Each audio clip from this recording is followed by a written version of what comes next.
राधा अष्टमी के अवसर पर मैं आपको राधा जी की विशेषता, राधा जी की क्या हमारे जीवन में विशेषता है, उससे अवगत करवाना चाहती हूँ।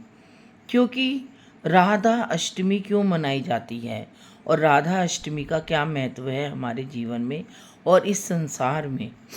अब ये जो समय है ये मीडिया का समय चल रहा है। पहले राधा अष्टमी आती थी और पता ही नहीं चलती थी कब आई और कब चली गई। लेकिन जैसे जैसे मीडिया का प्रचार प्रसार होता गया, वैसे वैसे राधा अष्टमी के विषय से हर जीव जान जा रहा है, पहचान जा रहा है। लेकिन राधा अष्टमी का जो औचित्य है, राधा अष्टमी की जो महत्व है, राधा अष्टमी की जो पवित्रता है, सात्विकता है, वो खोती जा रही है। मैं ये देख रही थी कि फेसबुक पर लोग केक काट रहे हैं राधा अष्टमी पे और राधा जी का जन्मदिन केक के रूप में मना रहे हैं। राधा रूपी तत्व क्या है? राधा कौन है और राधा से हमारा क्या संबंध है? केक काटने से हम राधा अष्टमी को नहीं मना सकते, क्योंकि केक केक राधा जी के लिए नहीं बनना चाहिए। राधा जी के लिए हमें अपने हृदय में भाव भक्ति का होना बहुत ज़रूरी है। क्योंकि अगर हम इसी तरह कलयुग में आगे बढ़ते चले जाएंगे और भगवानों के जन्मदिन पर केक काटेंगे, तो वो कोई एक अच्छी बात नहीं है हमारे हिंदू धर्म में। केक काटने से क्या किसी भगवानों का जन्मदिन मनाया जाता है? नहीं। केक तो अंग्रेज़ों के ज़माने का बनाई हुई चीज़ है। जब अंग्रेज़ हमारे देश में आए थे तो अंग्रेज़ों ने केक काटे थे और अंग्रेज़ों ने ही हमारे जितने भी हमारा सनातन धर्म है, हमारे जितने भी हमारे देवी देवताओं का उपहास किया और आज हम उसी कर्म को आगे बढ़ा रहे हैं केक के द्वारा। आज देखो, मैं देखती हूँ कि श्याम बाबा का जन्मदिन होता है तो लोग केक काटते हैं, राधा रानी का जन्मदिन होता है तो केक काटते हैं, बाके बिहारी का जन्म जब उत्सव होता है तब लोग केक काटते हैं। केक काटने से भक्ति नहीं मिलती और केक काटने से परमात्मा हमसे नाराज़ होता है।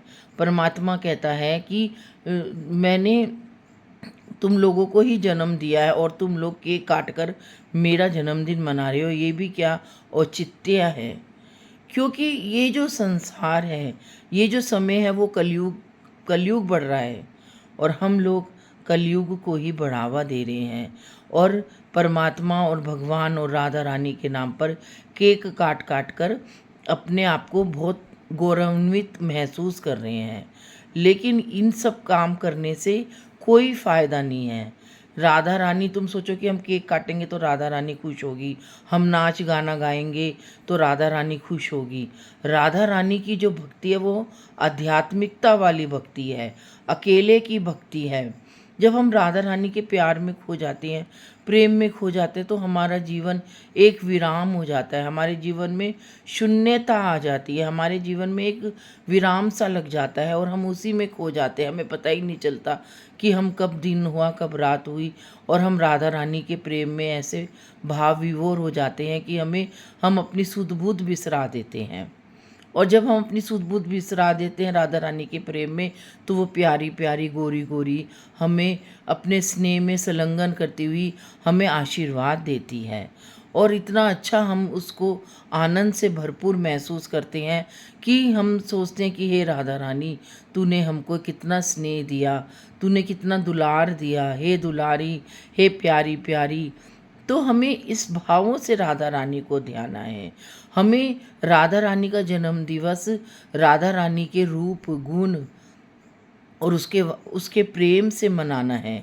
उसके अंदर की जो शक्ति है उसके द्वारा राधा रानी की अष्टमी को मनाना चाहिए, ना कि केक के द्वारा, नाच गा के द्वारा और किट्टियाँ करके। मैंने देखा है कि आजकल राधा अष्टमी को लोग किट्टी कर रही हैं, लेडीज़ किट्टी राधा जी के नाम पर पता नहीं क्या क्या गेम बना रही हैं। तो ये सब राधा जी के नाम पर बहुत ज़्यादा, मैं तो कहूँगी कि कलयुग में बहुत ज़्यादा गलत भ्रांतियाँ हैं इसके लिए। क्योंकि राधा रानी की जो भक्ति है वो एक सर्वोच्च भक्ति है। देवी देवताओं ने भी राधा रानी की भक्ति करी है। देवी देवता भी राधा रानी के चरणों में नमन करते हैं, अपना मस्तक निभाते हैं और हम कलयुगी जीव उसी राधा रानी की अष्टमी को केक काट रहे हैं, किट्टियाँ कर रहे हैं, वो राधा रानी के नाम पर हम गेम बना रहे हैं, ये एक अच्छी बात नहीं है आगे आने वाले समय के लिए।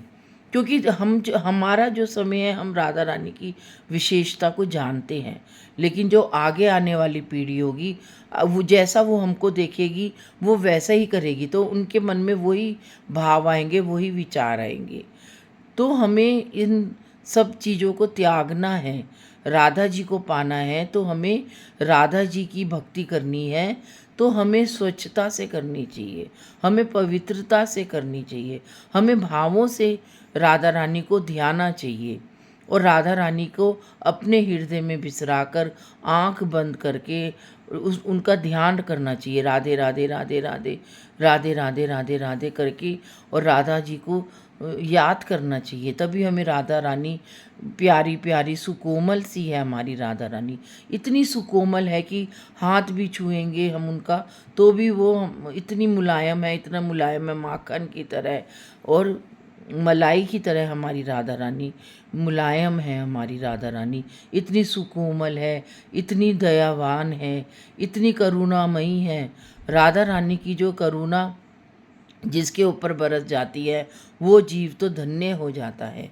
कहते हैं करुणा बरस रही है, करुणा बरस रही है, श्री राधे तेरे दर्शन में करुणा बरस रही है, श्री राधे तेरे दर्शन में करुणा बरस रही है, श्री राधे तेरे दर्शन में कब से हूँ मैं तो बैठी बैठी, तेरे दर्श की मैं खातिर, कब से हूँ मैं तो बैठी बैठी, तेरे दर्श की मैं खातिर, करुणा बरस रही है, श्री राधे तेरे दर्शन में करुणा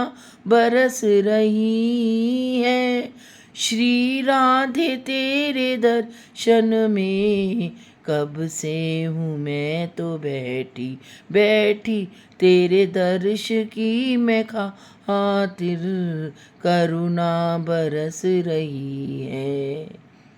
कृपामयी श्री राधे, करुणामयी श्री राधे, कृपामयी श्री राधे, करुणामयी श्री राधे, प्यारी प्यारी सी राधे, कोमल कोमल सी राधे, प्यारी प्यारी सी राधे, कोमल कोमल सी राधे, करुणा बरस रही है, श्री राधे तेरे दर्शन में करुणा बरस रही है, तेरा ही प्रेम पाकर मैं तो धन्य हो गई हूँ, तेरा ही प्रेम पाकर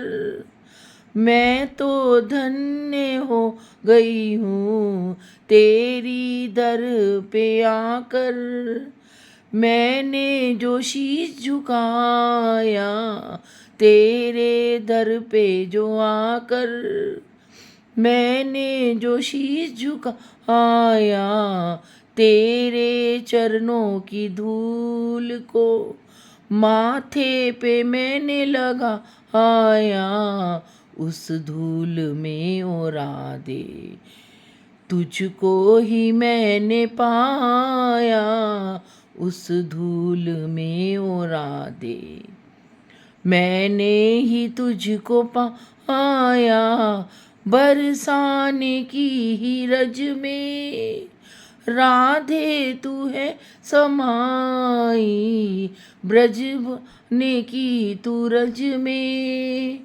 राधे तू है समाई, वृंदावन की कुंजन में, ओ वृंदावन की कुंजन में राधे तू है समाई, करुणा बरस रही है।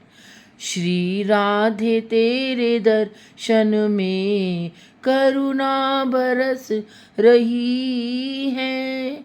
श्री राधे तेरे दर्शन में कब से हूँ मैं तो बैठी बैठी, तेरे दर्श की खातिर करुणा बरस रही है। तो मैं जो राधा रानी है, जब उसकी करुणा हमारे हृदय में बरसती है तो हमारा हृदय कितना सुंदर हो जाता है। हमारे हृदय से राधा रानी के प्रति जो भाव निकलते हैं, जो शब्द निकलते हैं, वो राधा रानी के ही दिए हुए शब्द होते हैं। हमें राधा रानी जी की भक्ति ऐसी ही करनी चाहिए कि स्वयं राधा रानी हमारे हृदय में आकर बैठ जाए और स्वयं अपने विषय से अवगत कराए। अभी मैंने जो आपको ये सब राधा रानी के विषय से बताया, तो मैंने नहीं सोचा था कि मैं ये सब बोल पाऊँगी। मैं राधा अष्टमी से सोच रही थी कि मैं राधा जी के ऊपर ऐसा क्या कुछ बताऊँ कि वो बिल्कुल ही अलग हो। मेरे जितने भी एपिसोड्स बनाए हैं, इतनी जितनी वीडियो बनाई है राधा जी के ऊपर, मैंने जो भी भाव बोला है उन भावों से बिल्कुल अलग हटके बोलूँ और राधा रानी को अपने समीप पाऊँ और मैं खुद राधा जी के चरणों में नतमस्तक हो जाऊँ। क्योंकि हम तो कुछ भी नहीं है, राधा रानी के चरणों के भी काबिल नहीं है। क्योंकि हमारे अंदर इतनी भक्ति नहीं है, हमारे अंदर इतनी आध्यात्मिकता नहीं है, और ना ही हमारे अंदर इतने भाव हैं कि हम राधा रानी के चरणों की रज को माथों पे लगा सकते हैं, लेकिन उस रज को पहुंच नहीं सकते हैं, उस रज की पवित्रता तक हम पहुंच नहीं सकते हैं। लेकिन आज राधा रानी ने जो मुझे ये भाव दिए, ये जो अंदर मेरे को अंतरात्मा में अपने दर्श दिखाए हैं, ये मेरे अंदर जो एक राधा रानी की कोमलता, एक आध्यात्मिकता और एक वाइब्रेशन होती है, एक गति मिलती है, वो आज मैंने इस चीज़ को महसूस किया है। क्योंकि 2 दिन से मैं राधा रानी की भक्ति को पा रही थी, राधा रानी के स्नेह को पा रही थी, और मैं इतनी खो गई थी कि मेरे मुंह से एक भी शब्द राधा जी के विषय से नहीं निकल पा रहे थे। आज मैंने सोचा कि मैंने राधा अष्टमी पे कुछ भी नहीं बोला राधा जी के भावों को, तो मेरे हृदय में ऐसे भाव जागृत हुए कि मैंने इन भावों को तुरंत परोसा है आपके सामने। क्योंकि जब भगवान कृष्ण, गोपियाँ भगवान कृष्ण को माखन देती थी, तो वो नित नए भाव परोसती थी, तभी तो भगवान कृष्ण माखन चोर के लाए। ऐसी राधा रानी को भी नित नए भाव चाहिए, नित नई भक्ति चाहिए। तो आज के लिए इतना। राधे राधे।